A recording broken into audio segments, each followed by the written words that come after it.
Hi, I'm Stephen Hand from Archery Supplies. Today we're going to unbox the new PSE Stinger for 2020. It's called the Stinger Max. Now the Stinger's been the top of the line target bow, I was going to say, but it's not really a target bow. What it is, it's a bow for everybody. It's a beginner level bow that shoots really, really well. It comes in a target model and a hunting model, that being the colors different, and it's budget price. This is the biggest selling bow I have in my store, and it outsells literally all the other bows in my store put together. That's how big a sale this is. Now before doing this review, I thought I'd do a bit of research, because sometimes people say I don't do enough research before I do my reviews, which is probably true, because I haven't shot this bow before I've done this review. Basically what I was interested in before I started doing this review, which was what compares to the Stinger as far as bows in comparison. So the first thing I looked at was price point. So for me, this bow sells for around $500. It comes in some kits, which I've got here, which I'm going to show you.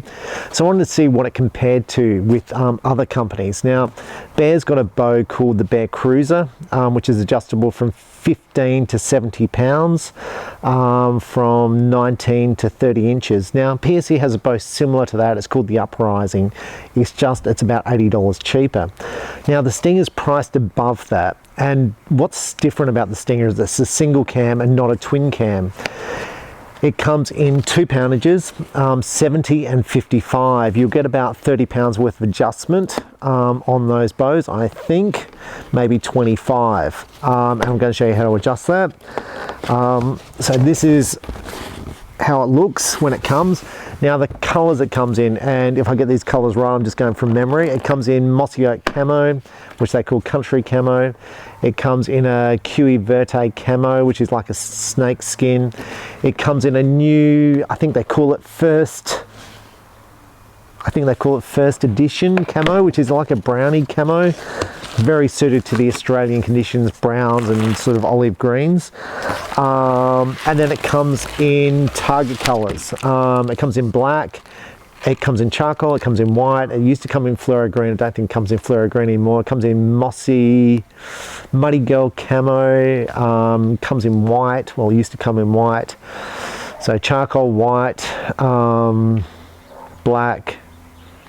It used to come in green, but I don't think they do green anymore. But what it is, these bows are just amazing, and I feel like I'm kind of selling this bow. But what you'll find is people can shoot really, really well with this bow. And when I sell these bows in my shop, I kind of say to people, if you buy this bow and then you want to go and buy a $2,000 bow, I don't care which $2,000 bow you're going to shoot, you're probably not going to shoot a lot better than you do with a Stinger, maybe 2 or 3%. Now with the other bows available at the beginner level, and you're probably looking at Chinese and stuff like that, there is a difference between those bows and this bow, and that's what I want to talk about. So I have no idea what camo this is. So this is the camo here. This is obviously the first time I've seen this camo. I think it said ST. So hopefully I'll do a picture of all the different camos. Now they've changed the Stinger. The Stinger has been in the PSE lineup for a number of years as their beginner line bow. It's basically suited for ladies, kids, adults. Basically it's a bow for everyone, and it was really, it was generally lightweight, easy to shoot, very adjustable, and high performance. So the speed on this bow is 312 feet per second, which is a pretty good speed bow. Now what they've done for 2020 is they've shortened the axle down on this bow. So the new one is 30 inches axle. The 2019 version was 32. Now I would definitely prefer the 32 inches. It weighs 3.8 pounds in mass weight, and this bow feels much lighter than that. You can see the balance is great. So let's have a look what they've changed on this string stop. Now in the old model it used to be metal string stop. It's now carbon, a normal cable guard, normal thing. So this is a single cam bow, so idler wheel. Now Matthews made the single cam bows the thing, and when Matthews brought out the single cam bow, they said, well, everyone's going to be shooting single cam, this is the way of the future. And then Matthews decided to drop it. which I find weird because they're the ones who invented it, and you'll find PSE still have it, and I think it's a bow worth having as far as in your lineup. It enables you to have the adjustability. You don't need to worry about tuning. This thing just shoots, and I think it's really unfortunate Matthews dropped it because I think it's a very sensible bow to have in your lineup. You have a yoke system here. Now these limbs are the same limbs that PSE use on all their bows. These are a Gordon glass limb, and these are the same limbs literally everybody's using now in the archery industry. Now you'll notice on the Bear Cruiser, if you're comparing like with like, they don't use the Gordon glass limbs on the Bear Cruiser, and PSE don't use these limbs. I'm pretty sure in the Uprising also, I'm pretty sure they're using a limb like the Uprising. Like the Bear Cruiser, so it's a different limb. But these are the good quality limbs. You can see they're under compression. Now this bow is adjustable here with a module to change the draw length, and I'm going to guess what it's adjustable from. I don't have to because it's on the side, 21 to 30. So this means it's going to suit someone probably around 10 years of age, right up to someone who's about 6 foot, which is really good. Now if you're 6 foot tall, this is a 30-inch axle bow. I'd be suggesting getting a bigger bow, but it is suitable. 80% let off. Now one thing I'm going to sort of get at when you're looking at cheaper bows, and I'm going to compare it to the Craze from Mission, and there's another bow from Quest, which is a low-end bow. A lot of these bows are really short, like 28, 26 inches. So the shorter bows are harder to shoot. 30 inches is an effective bow to shoot, but I think once you start getting under that, well, as far as I'm concerned, as soon as I get down under 30 inches, my whole thing I start to struggle with it. And I think that's because the angle on the string becomes very acute. I've just struggled with bows under 30 inches. I've shot okay with bows at 30 inches, but I struggle under it. Now what I like these here. So you can see how far you can adjust the poundage down. It's simple, it's easy, you're not going to pop the limbs out. This also, as you wind it out, basically it makes the adjustment easy. So I really like that. You've only got the one arrow rest hole. I find that perfectly fine. Multiple sight holes here on the side.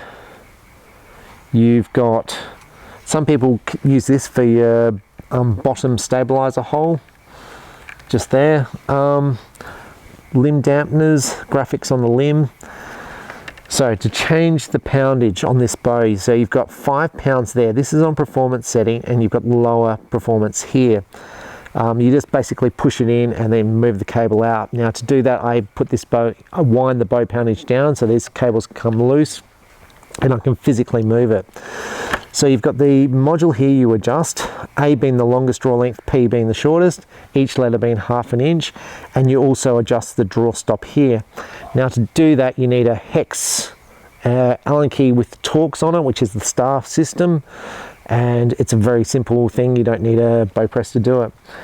The grip is nice. It's pretty standard for a PSE grip. It feels the same as any PSE you're going to shoot as far as the grip. And it's very easy to upgrade from a Stinger to another PSE bow because they feel the same. Now I'm just going to say how well people shoot with this bow. So there was a kid in my state who was shooting a state qualifier event. He was 16 years old and he shot the highest score on the day against adults with $2,000 bows shooting a PSE Stinger. There was a girl shooting the World Championships with a PSE Stinger. It's a very good, dependable bow, and PSE have been producing the Stinger for as long as I can remember. It's just got better over time, so I'm interested to see how the 2020 version is. Now PSE produce it in 3 kits. One's called the RTS kit, one's called the RTS Pro, and one's called the Field Ready. So we're going to open up those and have a look at them.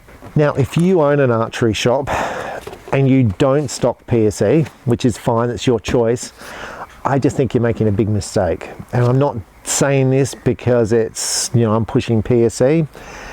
This is just such an easy bow to sell. Now I sell $200 Chinese compound bows. This is about a $500 compound. This outsells the Chinese compound, which is $200 at least 10 to 1 in my store. And I don't really care what I sell. I say, look, here's the different bows. I'm doing exactly what I'm saying here on the video. The Chinese ones, which are $200, are shorter axle. They don't have the draw stops. They're adjustable from 15 to 70. So as you wind that bow down, for kids, the bow becomes sloppy. The Stinger comes in 55 pounds. So when you wind that thing down, it's better to shoot, and it's got a draw stop, so it locks into place, so people can shoot really well with it. And I think that's the difference between the Stinger and the other bows in the lineup at this price point, that draw stop where it comes in. Now for 2020, PSE have also released the Stinger in a new model. It's called the SSD. I think it's got something to do with 3D archery in America, and it comes with a limb stop. That one's going to cost you about $30 more. Is it worth getting? I don't think so, because I think it's pretty solid already. But if you are going to wind the bow down to a low poundage, it's going to make it more solid with a limb stop. I don't know if it's worth the $30 because the Stinger always shot well as it was. So this is the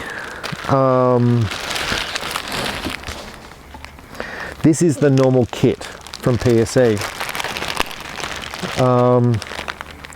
Now this is interesting. So PSE, when they used to do their kits, it used to be fully assembled, and you can see I'm just opening this up, and it's no longer assembled, which is a bit unfortunate if you're buying this, because it's like, how are you going to get the peep sight into the string? How are you going to get the D-loop on without D-loop pliers? How are you going to know how to fit the arrow rest? Yeah, I think PSE used to assemble it before. This is the first time I've ever seen it in bits, but let's look at it. So it comes with a basic quiver, not a great quiver. So this is the mossy oak camo.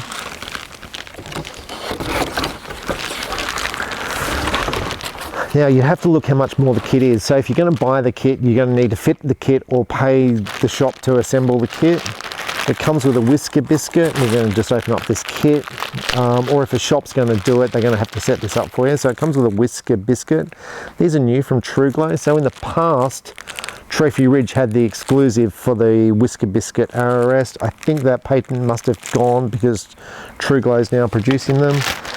It comes with a pretty basic sight, basic peep, and stabilizer. Now I think it'd be better if that stuff was assembled. I don't think this kit is much more than the average bow, but it'd be reasonable to expect a shop to assemble it. It's going to take a shop to assemble it, probably about 15 to 20 minutes. And then if they're going to size you up to teach you how to shoot, and to, you know, get your draw length and teach you how to shoot, you can allow another 40 minutes on top of that. So just bear that in mind if you're going into an archery shop. I have so many people who come to my archery shop at 11:45 when I close at 12 and want a bow kit.